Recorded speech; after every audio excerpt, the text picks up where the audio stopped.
ಇವತ್ತು ಈ ಸರ್ಕಾರ ಅನ್ನಂತದ್ರ ಮುಚ್ಚಾಕಂತ ಕೆಲಸ ಮಾಡ್ತಾ ಇದೆ.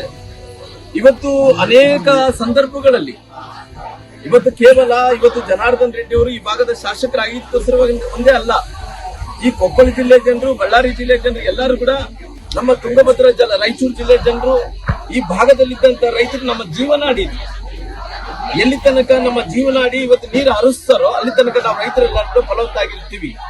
ನಮ್ಮ ಪರಿಸ್ಥಿತಿ ಏನಿದೆ, ನಮ್ಮ ಕಣ್ಮುಂದೆ ಕಣ್ಣಾರ ನಾವು ನೀರು ನೋಡ್ತಾ ಇದ್ರಿಂದ ಈ ಸರ್ಕಾರ ಮುಚ್ಚಾಕುವಂತ ಕೆಲಸ ಮಾಡ್ತಾ ಇದೆ. ಅದಕ್ಕೋಸ್ಕರವಾಗಿ ನಮ್ಮ ಎಲ್ಲ ರೈತರು ಅತ್ಯಂತ ನಮ್ಮ ಭಾರತೀಯ ಜನತಾ ಪಾರ್ಟಿ ಹಿರಿಯ ನಾಯಕರು ಎಲ್ಲರೂ ಕೂಡ ಸೇರ್ಕೊಂಡು ಇವತ್ತು ಹೋರಾಟವನ್ನು ಮಾಡ್ತಾ ಇದ್ವಿ. ನಮ್ಮ ಬೇಡಿಕೆ ಇಷ್ಟೇ, ಇವತ್ತು ವಿಜಯನಗರ ಕಾಲುವೆಗಳು ಏನಿದಾವೋ ಅದಕ್ಕೆ ನೀರು ಕೊಡಬೇಕು. ನೀರು ಇವತ್ತು ಕೊಡ್ಲಿದ್ರೆ ನಮ್ಮ ರೈತರೆಲ್ಲರೂ ಕೂಡ ಸಂಕಷ್ಟದಲ್ಲಿ ಬೀಳ್ತಾರ. ಇವತ್ತು ರೈತರ ಪರಿಸ್ಥಿತಿ ಹೆಂಗಿದೆ ಹೇಳ್ರಿ, ಒಂದ್ ಕಡೆ ನೆರೆಹಾವಳಿ ಇದೆ. ಇವತ್ತು ನೆರೆಹಾವಳಿ ಇದ್ದಂತ ಟೈಮಲ್ಲಿ ರೈತರೆಲ್ಲರೂ ಕೂಡ ಗುಳೆಗೆ ಹೋಗ್ತಾ ಇದ್ದಾರೆ.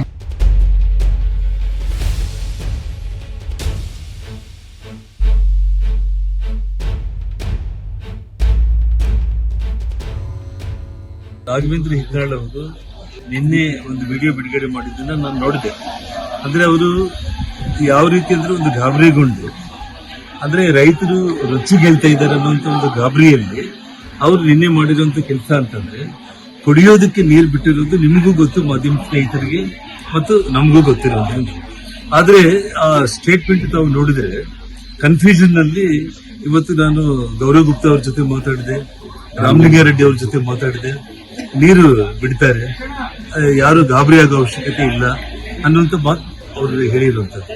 ಅವ್ರು ಇವತ್ತು ರೈತರು ಯಾರು ಗಾಬರಿ ಆಗೋ ಅವಶ್ಯಕತೆ ಇಲ್ಲ, ಕುಡಿಯೋ ನೀರ್ ಜೊತೆಗೆ ಕೃಷಿಗೂ ಕೂಡ ನಾವು ನೀರನ್ನ ಬಿಡ್ತಾ ಇದೀವಿ ಅಂತ ಹೇಳಿದ್ರೆ ಅವ್ರು ಬಹಳ ದೊಡ್ಡ ಮನುಷ್ಯ ಆಗ್ತಾ ಇದೆ.